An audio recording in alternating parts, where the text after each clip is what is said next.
Всем привет! Меня попросили тут собрать веточки с участка и положить их в костер. Завтра у нас Иванов день, то бишь Янипяев,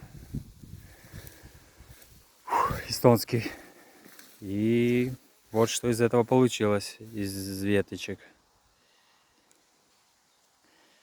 Довольно неплохой костерик будет завтра. Аж самому хочется поджечь. Ну ладно, не буду портить праздник людям.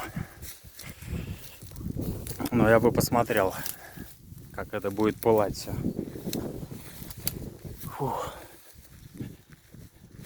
Все, peace.